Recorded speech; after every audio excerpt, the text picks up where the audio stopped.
The following is a special presentation of Tony Kurre Radio.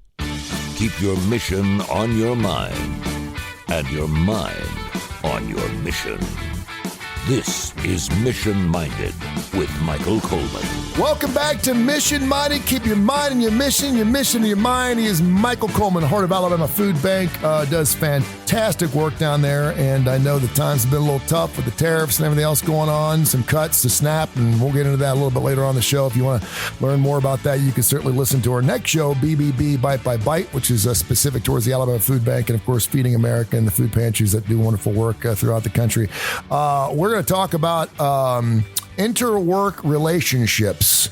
Whether you're, and we had a very interesting email question that was fantastic. I actually went back and listened to that part of our interview, and it was really, really good. If you get a chance to go in our podcast, Tony Kurre Radio podcast, pull up Mission Minded from last week. It's really good. And we basically talked about going into business. Someone wrote a question, should I go in business with my wife? And he didn't want to go. He didn't want to go into business with his wife because he likes having his time away from her. And they have a strong marriage, but she was all about it. And so he was like trying to figure out, okay, how do I do this? And blah, blah, blah, blah. But we'll talk about all fast that. Before we did that, though, and I always like to do some prep. And I saw a really interesting article about these tariffs. And, of course, all these polls have come out the last few days. President Trump was in town last night down there at Coleman Coliseum, doing the commencement speech. And of course, he was in Michigan a couple of nights before, and he's like telling everyone just to clear out, chill out. It's going to hurt us a little bit, but we're going to be okay. And I saw this interesting article, business owners facing steep tariffs test whether people will pay for made in the USA. We want to be made in the USA. If you're a WeatherTech and you're made in the USA, you're like, buy American, buy American, buy American. We could even go and say, buy local, buy local. We even have a local business day here in Birmingham where we say, go out and buy from local businesses, local pharmacies, local things. And that's great. But when you're an anti-Walmarter, because I can get a basket of fruit for $3 there and I have to pay $7 at the farmer's market, we're going to go where we get the best price. In a lot of ways, you're getting better quality too. We know things that are made a lot cheaper, whether it's because they have child labor issues or whatever it is. But we got two of the same damn things, and one says made in America, and one says made in Taiwan, and it's half price. I'm sorry, I'm going to probably buy it from Taiwan. They don't take into account that our incomes play into this. We're all hurting, right. and we're all paying more for groceries. We're all paying more for TVs. We're all paying because of these tariffs. And because of that, now more than ever, we're really looking for that value. Are we willing to be the one person to say, you know what, I'll pay an extra $100 because this is made in Indiana as opposed to Slovakia? So I wanted to get your thoughts on that. Yeah. So I've heard this comment that, because some people like me, and I've said this at times, look, things are going to become more expensive, but typically they're not things that are like you have to have. They're the things that we want. I think Trump said it best. He said, instead of having $30, now we'll have $2, and then maybe a couple of dollars more, which kind of rub people the wrong way. Yeah, I get it. Because it sounds like, hey, I'm really hurting. And he can maybe come across as a little indifferent. Yeah. Mm-hmm.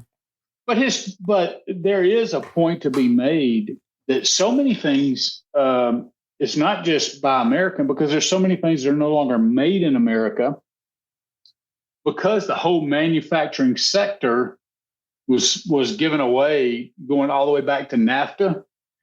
We said, they saw that, okay, if I'm going to have a manufacturer, I've got to pay benefits. And if I go to Mexico, if I go to Thailand, if I go to whatever, third world country or China, a lot of impoverished areas, like the iPhones, Apple, mm-hmm. I can pay people and make that money up. And so a lot of people just got out of the mindset of manufacturing. And then a lot of like car makers overseas car makers and things like that started coming back. And I think a lot of people have already, again, we've talked about this, already committed to coming back and investing in them. And I think what Trump is saying is, like, whether you agree with it or not, and I think there's some challenges there, definitely, especially with labor, on some of these things that are being produced over there. Most people in America, you're not going to invest to make some of the things that are made over there, some one-off kind of things, things that Sheen or Shine, however you say it, and Temu. So the question and by the way, they're getting popped now too, because they were direct to the consumer and they've closed that loophole as well. And they're actually putting on the bottom of their, because my daughter loves Sheen. She gets a bag of crap. I'm sorry. It's a bag of crap. She spends $60 and she gets 15 shirts and all these little toys and stuff. And they're usually broken within a week, but go on, continue. Yeah. I mean, you can get a ton of earrings and all that, kind of cheap jewelry. But anyway, you're right. Now that's going up. And so people with the non-essential things, they are deciding, having to decide, okay, I would pay, $20 for this. Am I willing to pay $40 for it? And everybody's just going to have to decide that for themselves. But the reality is there are some things that they sell that aren't found on the American market. And so in some ways it could bring people some discipline in their lives to say, and I'm one of those, hey, I'm impulsive. I think about it. I look it up on Amazon. Boom, I hit it. I see it. I think it. I want it. I buy it. So there's not going to be all this to say is there are going to be some things. I like the idea that foreign things become more equitable with American-made things.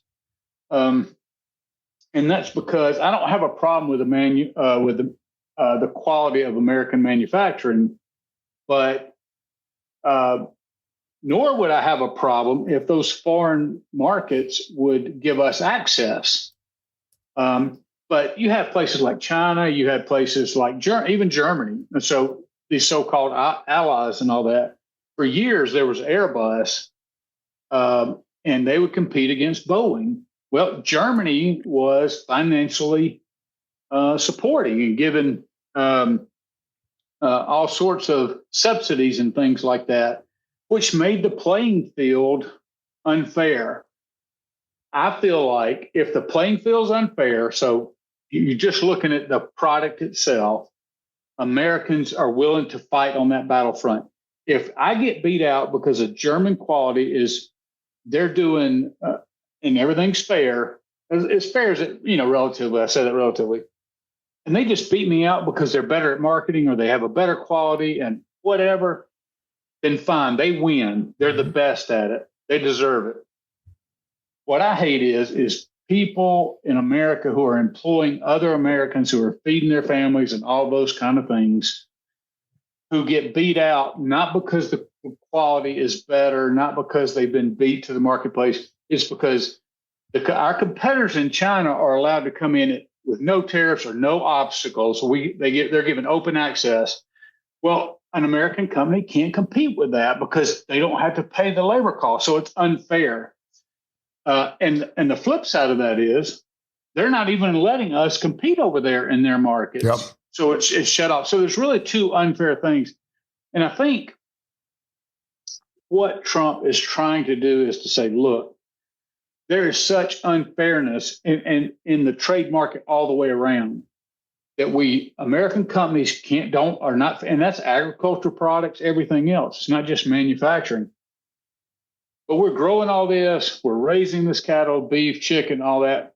We cannot even sell to these different markets, and yet, or they charge us imports. And I think what Trump's saying is, okay, fine, I'm going to level this playing field. And it looks like I'm trying to create a trade war, and all I'm doing is resetting it, saying it's not fair. Now, again, going back to the same problem we've talked about. It feels unnecessary to some people. We're like, hey, the economy's good. Why are you doing all this? But there's so many people out there. Not just now it's affecting manufacturers and American business now, but for years to come, because nobody outside of Trump is going to tackle an issue and go through the pain. Now, is it painful right now? Yes. Will we adapt?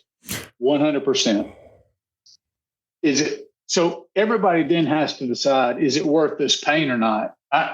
And I don't have any problem with somebody goes, it's hurting me too bad. I can't support this. It may work out in the long term, but right now in the short term, it's bankrupting me. Mm-hmm. And I get that. I mean, I totally get it. But I think that's why Trump's saying, yeah, in the interim, it's going to do this. But I think long term, if it resets the trade market to where you open up your markets, we're going to open up our markets. You're going to charge us 25%. We're going to charge you 25%. And we're just not going to let you dump cheap product on our market and run our own American businesses out just because it provides the consumer a less expensive product. Yeah.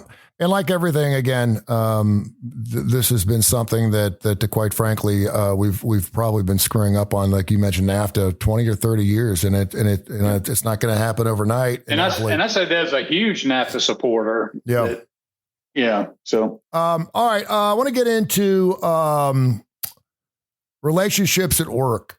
And I found this interesting article through Forbes. And the numbers are actually a lot higher than I thought they were. Workplace romance statistics show that over 60% of adults have had a workplace romance. That 43% of those have led to marriage. Workplace romances are not a dream for everyone when 40% of workplace romance involve cheating on an existing partner. It says 57% report workplace relationships have impacted their work performance. 43% have married someone they work with. 35% don't report the relationship to their employer. 40% have cheated on their current partner with a coworker, and 50% report flirting with their coworkers. Would you say that, starting right off, that dating inside the workplace is a good thing or a bad thing? In other words, if you're starting a business and you're starting a new business and you're going to have to employ 100 people right now, what are you putting in your handbook as far as in dating inside your workplace? Yeah, I'm prohibiting it if I can, and it is wrought with problems. So I will give you an example. When I started Hope Inspired Ministries years ago, I had a guy and a girl. He was pursuing her. I knew both of them personally, and we didn't have a big staff. So when I lost an instructor, she was in marketing, he was an instructor, and they came to me and said, hey, we want to try to give this dating thing a shot. Okay. And I looked at him and I said, I don't want to stand in the way of that. However, what happens to the dynamic here at work when this thing goes south? And I'm saying to myself, because it's very likely to go south. Sure. I didn't say it out loud, but what happens to the dynamic? And that's always the unknown, because you never know if somebody spurs somebody. I mean, we'd all like to say that, oh yeah, we'll gather around the table. We'll say, hey, this just isn't working out. Let's each go on our way. And we're all kumbaya, but it rarely happens that way. Mm-mm. Somebody is going to is sick of the other one, or one's going to cheat, or it's going to be disruptive. One's going to want to continue the relationship. Now this person is Facebook stalking me. It creates tension at work. Then you have people who choose sides at work. So now you can get departments. Everybody in marketing is going to be against this person. Everybody this is going to be this. And the rumor mill and the lost productivity, because all people want to do is gossip. It just goes on and on and on. Not to mention there are some legal ramifications that go on with that. And is there? Let me back up real quick. From a liability standpoint, is there an advantage to placing in your handbook that there is to be no relationships in the workplace? So I'm not 100% sure on this. I don't know what the limits are, because here's the thing. You really can't control an employee's relationship outside of work. So if two employees are dating, they don't announce it to anybody, and it doesn't affect their job, can you prohibit them from dating? And then how would you prove it? You've got the rumor mill or whatever. So some people opt, and I think even the ones we have now are with Heart of Alabama is, it's discouraged for obvious reasons. If you do it, you need to report it. Since I've been here in my 3 years, we've had 2 people who got married at my discouragement at every turn. Started dating. It was a train wreck from the beginning. He ends up getting in trouble with the law. The whole thing falls apart. We have to take sides in this because now it was a domestic violence kind of thing. He ends up back in jail, gets terminated and all that. But it was things sometimes, when you're a disinterested party, you can see that train wreck coming from a mile away. Mm-hmm. When human nature gets involved and the person's lonely and, I just really want somebody, this person is showing me some interest, I'll work with this person, then you look past the red flags, this could work out. And I hate to say this, but lots of times those policies prohibiting that really kind of protects people from themselves, because some people will enter into a relationship not considering any of the risk and what happens, and then it blows up at work and it can damage your reputation. Rumors spread around. Even if those rumors are not true, once it's told by that other person to smear you, it's out there. Yeah. And there's just everywhere you turn, there's a potential problem. We've heard the phrases work wife, work husband. I hate that because that sounds downright wrong and nasty to me. I get it. I know why people talk about that. I know my wife would not have liked the fact that I'd have a work wife or anything else. I don't even want to be compared to that. Men typically are more vested physically. Women are more vested emotionally. That's where it starts. Normally she's got some type of issue. It starts with a pet peeve. I can't believe Jim always does that. He doesn't get me to work on time, blah, blah, blah, blah, blah. She spouts it off. Guy swoops in. Next thing you know, they're having lunch and she's sharing everything with this guy. Red flag land. Tell me where do you put the line at, in order to maintain a strong, and Christian-like marriage or relationship? What should you not, and what can you share with a coworker, someone that you're going to see 8-9 hours a day? Yeah. So I'm saying this as a recently divorced man. So you take marriage advice and all that at your own risk. Look, I've encountered this before, personally and otherwise. Especially in the nonprofit space where you feel like, hey, we're on a mission together. Everybody's bought into the mission. So we're all different, but we're like-minded in purpose every day. And so we're kind of on the team, and you see a member of the team struggling and are venting, and it could be a man, it could be a woman. But I have somebody like that I have referred to in the past jokingly as a work wife, just because it's not that I love the term, but like you said, but it's so ubiquitous. People kind of understand the dynamic that it's one particular person of the opposite sex that you spend a lot of time with, and just that proximity.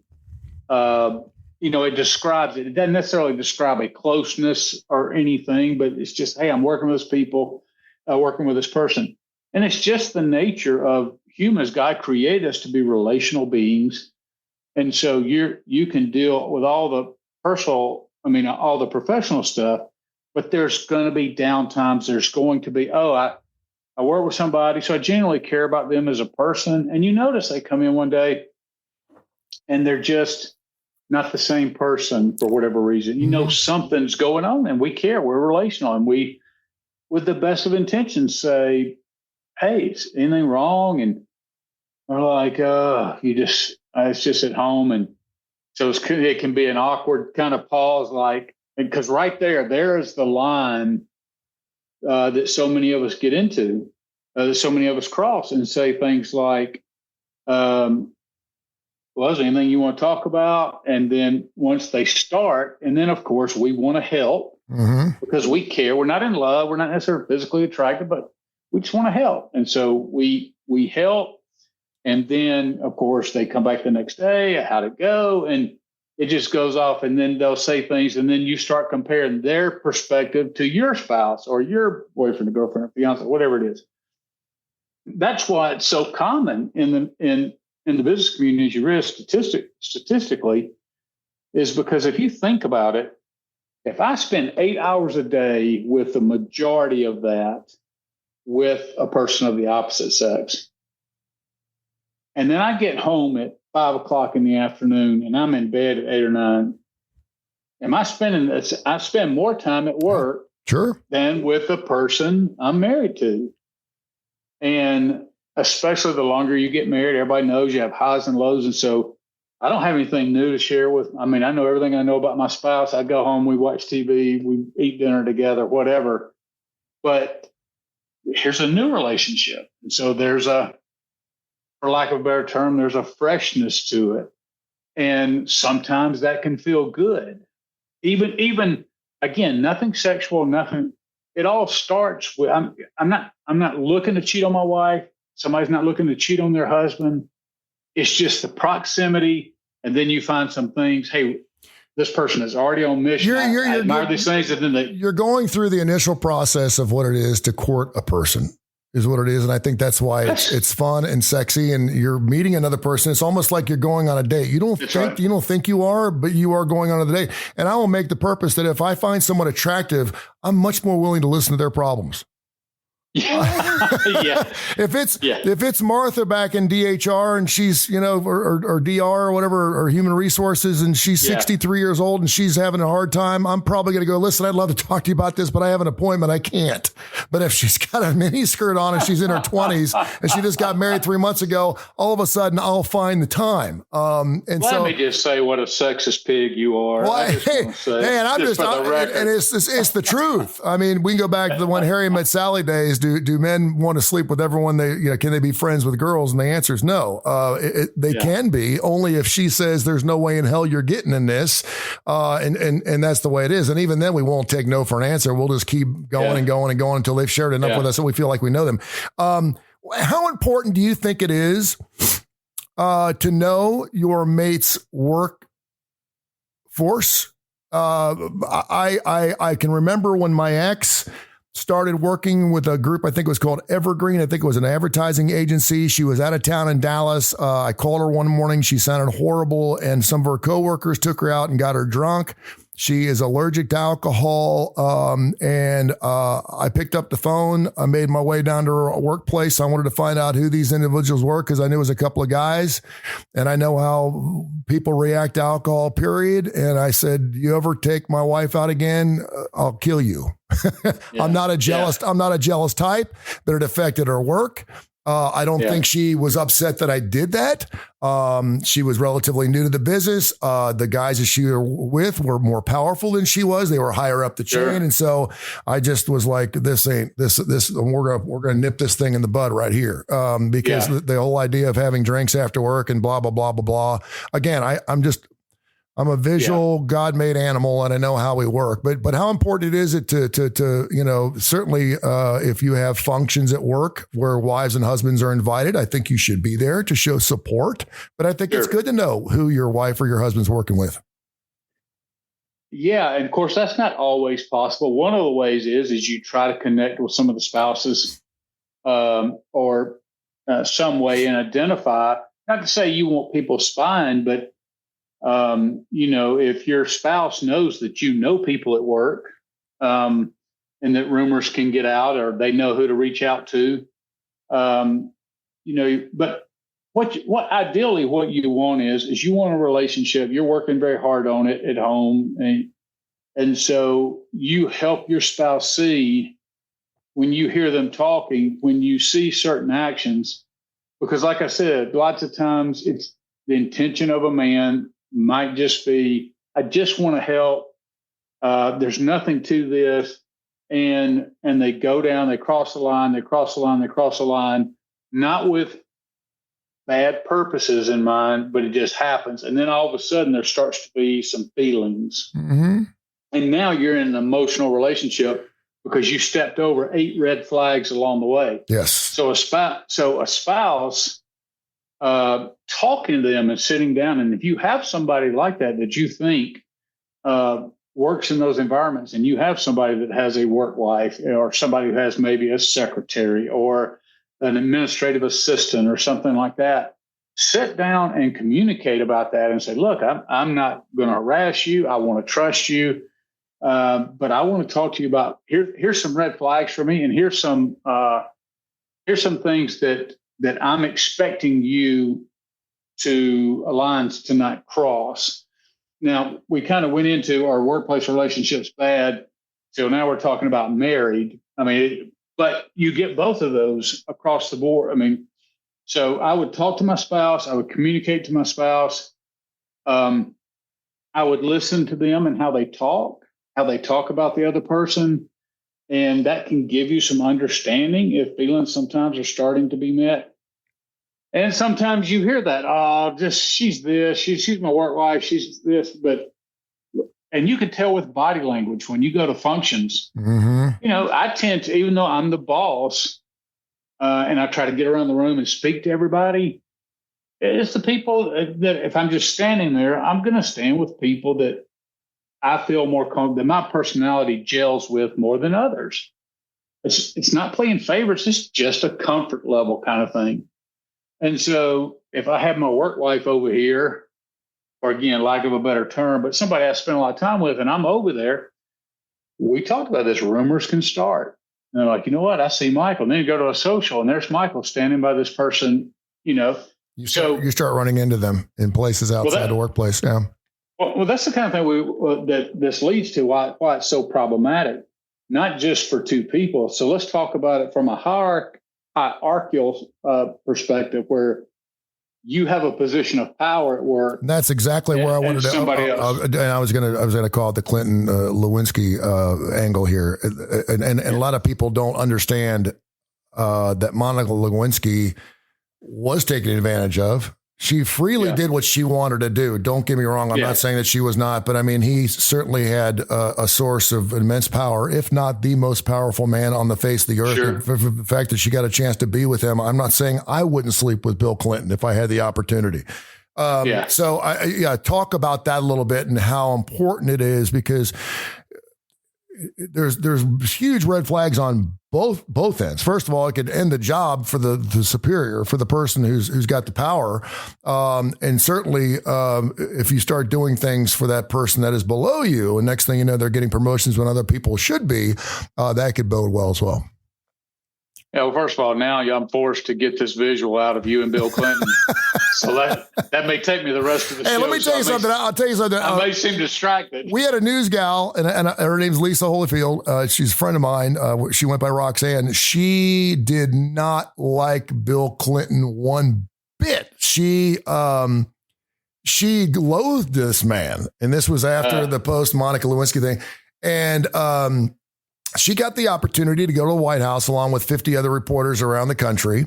And as a news reporter, she was very, very excited about the opportunity to go to the White House and interview him and do that.